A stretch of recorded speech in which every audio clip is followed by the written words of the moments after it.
안녕하세요. 똘똘세댁 향원입니다. 오늘은 저희 집 가계부를 처음으로 유튜브에 공개하려고 하는데요. 신혼부부인 2인 가족이 한 달에 얼마나 쓰고 사는지 궁금하신가요? 3년 동안 알뜰하게 생활하여 얻은 생활 밀착형 재테크 노하우도 말씀드리니까 영상을 끝까지 확인해주세요. 우선 저희 가족부터 소개를 할게요. 우리 집 가장인 남편은 중소기업에 다니고 있는 직장인이에요. 아내인 저는 임신을 준비하기 위해 기존에 다니던 직장을 그만두고 지금은 부업으로 학원에서 아이들을 가르치고 있어요. 결혼 후 본격적으로 재테크를 공부하면서 제가 바로 할 수 있는 생활 속 재테크를 실천했어요. 저는 이것을 생활 재테크라고 부르는데요. 저희 부부의 생활을 아시는 분들은 이것을 짠테크라고 부르시더라고요. 2017년 1월부터 약 1년 6개월 동안 매일 재테크 카페에서 가계부를 작성했어요. 그러면서 결혼 초 한 달 식비로 100만 원을 쓰던 저희가 첫 달에 60만 원, 두 번째 달에는 45만 원, 이런 식으로 조금씩 줄여나갔어요. 출석 체크와 이벤트로 모은 포인트로 물건을 구매해서 주변에 선물도 하고요. 이렇게 모은 포인트와 적립금으로 한 달 식비와 생활용품비가 해결이 되는 마법 같은 일도 일어났어요.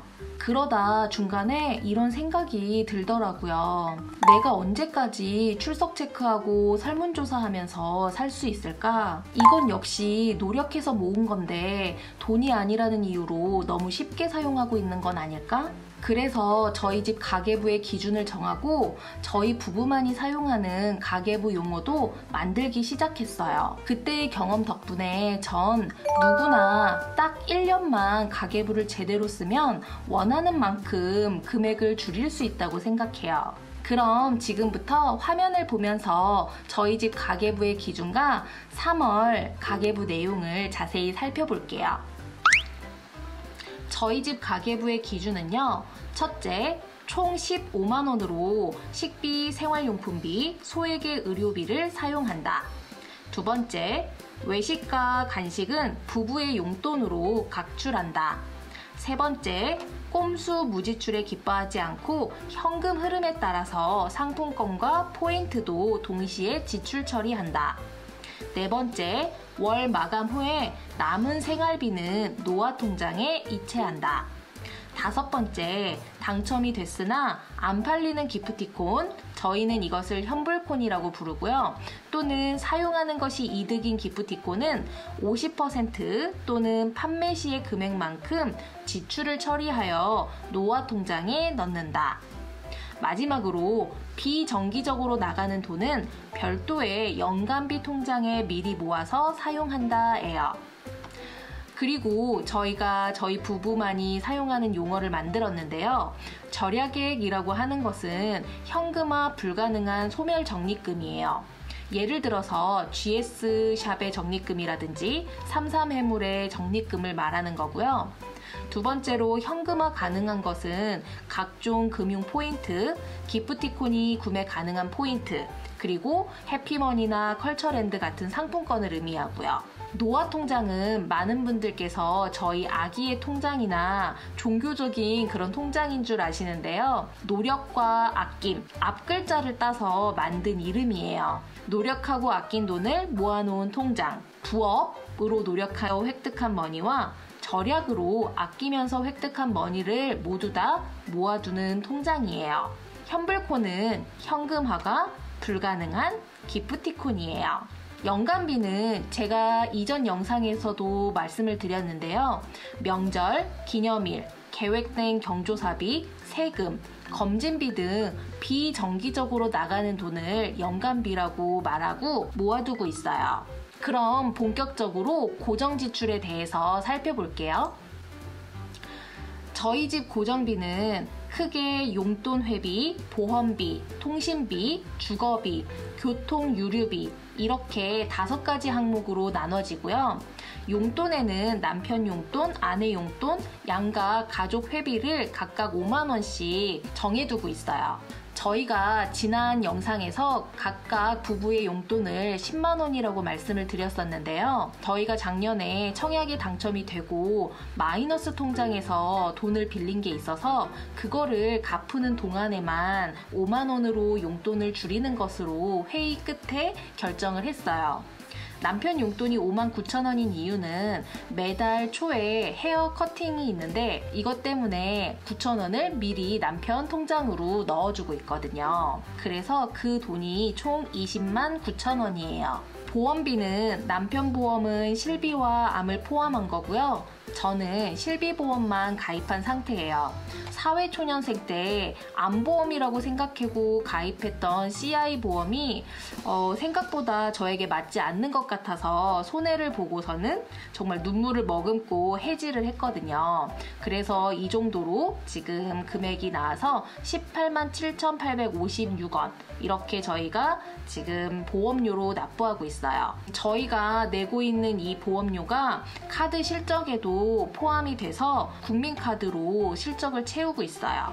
그 다음에 많은 분들이 궁금해하시는 통신비는 남편도 저도 알뜰폰 요금제를 사용하고 있거든요. 그래서 남편 같은 경우에는 23,600원, 저는 1,500원, 인터넷은 11,680원이 나오고 있는데요. 그래서 총 36,780원이 나와요. 이렇게 저렴하게 나오는 거는 알뜰폰 요금제 사용도 있지만 각 카드를 얼마 이상을 사용했을 때 할인받는 것 때문에 이렇게 좀 더 절약이 되고 있어요. 근데 제가 사용하고 있는 카드들이 전부 단종이 된 거라서 설명드려도 도움이 되지 않을 것 같아서 이렇게만 말씀드리고 넘어갈게요. 그리고 주거비 같은 경우에는 가스비와 아파트 관리비를 월 한 16만 원 정도 예산을 잡아두는데요. 저희가 1년 동안 가스비를 다 더해봤더니 총 36만 원 정도가 나오더라고요. 그래서 그거를 12개월로 나눈 만큼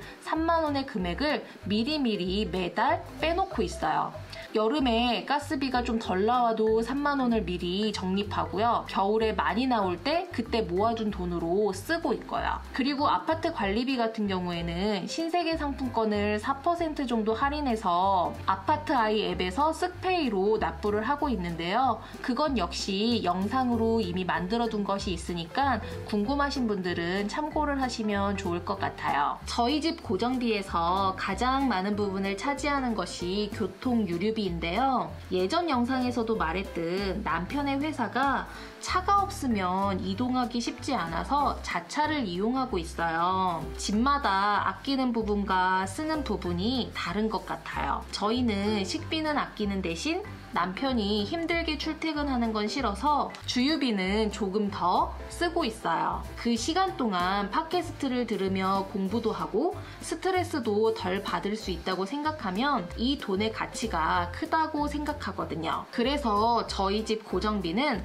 매달 77만 원의 예산을 정해두고 남은 것은 노화통장으로 보내고 있어요. 다음으로는 저희 부부가 매달 절약 놀이를 하는 항목인 식비와 생활용품비예요. 식비에는 집에서 먹는 집밥 재료 구매 금액이 대부분이에요. 간식이나 외식은 아까 말씀드렸듯이 부부의 용돈으로 해결하고 있어서 빠져 있어요. 생활용품비는 이번 달에는 공적 마스크 구매하느라 9,000원 쓴 것이 전부예요. 의료비는 봄이 되면서 남편의 알레르기가 심해져서 이비인후과 병원비와 약값이 나갔어요. 가계부를 쓰면서 가장 마음 아픈 지출이 병원비와 약을 구매한 비용이에요. 4월에는 병원비 없는 건강한 가계부가 되길 바라고 있어요. 변동비에 대한 세부 내역을 살펴보면요. 31일 중에 총 10일만 돈을 썼어요. 남편은 보통 하루에 한 끼 저녁을 집에서 먹고요. 점심은 회사에서 제공이 되고요. 저는 점심과 저녁 두 끼를 집에서 먹고 있어요. 아침에는 밥보다는 사과를 먹고요. 저희는 채식 위주의 식단으로 집밥을 많이 먹고 있는 편이에요. 그래서 전 보통 집 근처 시장에서 온누리 상품권으로 채소를 사고요. 시장 내에 있는 마트에서 경기지역 화폐로 결제를 해요. 온누리 상품권도 경기지역 화폐도 10% 할인할 때 구매와 충전한 것이라서 이미 10% 이득이에요. 그럼 구체적으로 각 주마다 얼마를 사용했는지 살펴볼게요. 3월 첫째 주에는 저희가 총 47,764원을 썼고 절약액으로는 14,866원인데요. 3월 5일에 마트에서 구매한 것 경기지역 화폐로 구매를 했고요. 3월 6일에는 GS샵의 적립금으로 다시 멸치와 볶음 멸치를 구매했었어요. 3월 7일에는 마트를 다녀오고 닭도 구매하고 채소도 구매하면서 34,950원을 썼고요. 여기서 말하는 절약액은 GS샵에서 주는 적립금이었는데요. 이것은 현금화가 불가능하기 때문에 제가 절약액으로 넣어둔 거예요. 그럼 구체적으로 영수증과 그것으로 저희가 어떻게 먹었는지 사진을 보여드릴게요. 3월 5일에 마트에서 구매한 내역이고요. 이렇게 빵이랑 치즈, 우유랑 아이스크림을 구매했었어요. 제가 빵을 굉장히 좋아하는 빵 덕후라서 한 달에 한 번은 꼭 빵을 먹게 되는 것 같아요. 이렇게 토스트를 우유와 함께 먹었습니다. 그리고 3월 6일에는 다시 멸치하고 볶음용 멸치를 구매했는데요. 여기 보시면은 페이코 할인과 GS 포인트 이벤트 적립금까지 돼가지고 아까 절약액이 그렇게 나온 거예요. GS샵에서 페이코를 처음 이용하시는 분들은 지금도 이 이벤트에 참여할 수 있는데요. 3,100원 이상 구매하면 3,000원 할인 쿠폰이 있기 때문에 관심이 있는 분들은 한번 살펴보시는 것도 좋을 것 같아요. 그리고 3월 7일에는 저희 큰형님 부부가 저희 집에 오신다고 해서 좀 장을 많이 봤어요. 네, 이렇게 저희 필수로 먹는 채소들, 당근이나 감자는 거의 매주 구매하는 것 같아요. 양파까지. 계란도 필수 재료고요. 닭볶음탕을 하기 위해서 닭도 구매했고요. 식비 방어에 필수 재료인 짜장도 구매를 했고요. 두부하고 호떡 믹스, 아이스크림, 소주 등등 다양하게 구매를 했습니다. 그래서 버섯볶음도 만들고요. 된장찌개랑 닭볶음탕도 만들었고요. 짜장은 짜장밥으로 할 수도 있고 짜장면처럼 만들 수도 있어서 저희가 자주 먹고 있는 반찬 중 하나예요. 그리고 큰형님이 오셨을 때 호떡이랑 아이스크림 해가지고 맛있게 먹었어요. 그래서 3월 첫째 주에는 47,764원 지출하고 절약액이 14,866원이에요. 그럼 둘째 주도 확인을 해볼게요. 둘째 주는 저희가 하루도 구매를 하지 않았어요. 3월 14일에 엄마 생신 파티를 하기 위해서 남동생 커플 집에 갔거든요. 캣님이 엄마의 생신상을 이렇게 차려주셔서 맛있게 먹고 왔답니다. 그때 엄마가 김치랑 여러 가지 반찬을 해주셔서 그 주에는 따로 재료를 구매할 필요가 없었어요. 그래서 3월 둘째 주에는 지출액이 하나도 없고요. 엄마 생신에 선물로 드리는 용돈은 연간비에서 나가기 때문에 따로 이곳에는 적어두지 않았어요. 그럼 3월 셋째 주도 확인해 볼게요. 3월 셋째 주에는 생각보다 장을 좀 많이 봤는데요. 셋째 주에 삼삼해물이라는 온라인 사이트에서 신규 회원 가입 이벤트가 있어서 해산물을 구매를 많이 했어요. 페이코 30% 쿠폰까지 동시에 사용을 할 수 있어가지고 저희가 지출한 것은 8,890원이지만 나머지는 적립금으로 사용할 수 있어서 굉장히 좋은 이벤트였어요. 그리고 3월 17일에는 저희가 매일 아침에 먹는 사과 2박스를 샀는데 엄마가 아침에 사과를 갈아서 드신다고 해서 한 박스 보내드렸어요. 이때 지마켓에서 구매를 해가지고 스마일 캐시로 결제를 했거든요. 스마일 캐시는 컬처랜드를 8% 할인해서 구매한 걸로 충전했기 때문에 훨씬 더 이득이고요. 3월 19일에는 삼삼해물에서 구매한 게 너무 마음에 들어서 한 번 더 적립금으로 쇼핑을 했어요. 공적 마스크는 2개 구매했고요. 이건 역시 경기지역 화폐로 구매를 했고요. 마지막으로 3월 21일에 올리브유를 포함해서 마트에서 구매한 것, 감자 외에 또 채소도 구매를 해서 21,550원을 썼어요. 삼삼해물에서 연어랑 알탕 그리고 새우구이까지 너무 마음에 들었어요. 요렇게 새우구이랑 새우 튀김도 했고요. 알탕 이렇게 보글보글 끓여서 먹었고요. 사과도 저희가 매번 먹는 사과, 저렴한데 맛도 괜찮아서 저는 자주 이용을 하고 있어요.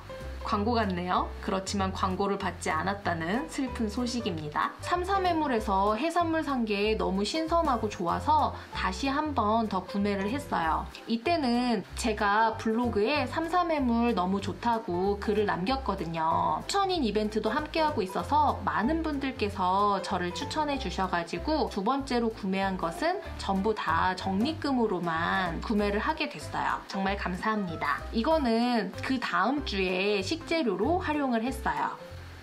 마지막으로 구매했던 마트 내역이고요. 이것을 가지고 구매한 사진입니다. 재료를 보시면 저희가 뭘 만들지 눈에 보이시나요?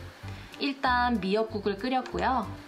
그리고 식비 방어에 굉장히 좋은 카레를 만들었어요. 한 달에 한 번은 카레하고 짜장을 먹는 것 같아요. 그래서 셋째 주에 지출한 금액은 53,240원이고요. 저희가 현금화되지 않는 적립금, 절약액으로 포함하고 있는 것은 22,940원이에요. 마지막으로 넷째 주를 살펴보면요. 넷째 주에는 남편이 알레르기가 좀 심해져서 이비인후과 간 거, 마스크 각각 부부 하나씩 해가지고 18,300원 결제를 했어요. 병원이랑 약국도 경기 지역 화폐를 쓸 수가 있어서 조금 더 할인 혜택을 본 것 같아요. 네, 이 사진은 지난주에 삼삼해물에서 샀던 걸로 홍합이랑 새우를 넣고 떡볶이를 만들어 먹은 거예요. 그리고 제가 좋아하는 스파게티도 이렇게 만들어 먹었고요. 이번 달에는 삼삼해물에서 신규 회원 가입 이벤트를 진행한 덕분에 신선한 해산물을 저렴하게 먹을 수 있었어요. 제가 좋다고 판단하는 이벤트는 직접 참여를 하면서 블로그에 올려두고 있거든요. 유튜브는 편집이 어려워서 커뮤니티에 블로그 글을 옮겨두고 있고요. 빠르게 유익한 생활 정보를 얻고 싶은 분들은 똘똘세대계 블로그에도 놀러와 주세요. 앞으로 저희가 이렇게 구매한 식재료로 어떻게 집밥을 해서 먹는지도 영상으로 남기려고 해요. 이것도 기대해 주세요. 그래서 넷째 주에는 총 18,300원을 사용했습니다. 따라서 저희는 15만원 예산 내에서 생활하기에 성공을 했습니다. 가계부는 쓰는 것도 중요하지만 매달 결산을 하는 게 정말 중요해요. 고정비, 변동비, 연간비, 용돈 항목을 살펴보면서 남편과 대화를 나누거든요. 이때 순자산이 얼마나 늘어나고 있는지도 꼼꼼하게 확인을 하고요. 3월에는 특히 용돈 항목 중에 치킨을 사 먹은 비용이 많았는데요. 코로나로 체험단 참여도 힘들고 집에만 있다 보니까 맛있는 것만 먹고 싶더라고요. 거의 매주 치킨이나 좀 달달한 간식을 사 먹은 부분을 반성합니다. 그리고 칭찬할 부분은 3월에 저희 부부가 네이버 오지큐 마켓에 이모티콘을 등록했어요. 인기쟁이 투터기를 만들고 저작권 등록도 신청했는데요. 기쁜 마음과 뿌듯한 마음으로 이 비용은 부부의 용돈으로 반반씩 하기로 했어요. 혹시 네이버에서 인기쟁이 투터기와 나들이랑 봄나들이 가자의 나들이를 보신다면 저희가 만든 거니까 많이 응원해주세요. 이렇게 3월 가계부 결산을 마무리합니다. 잘 보셨나요?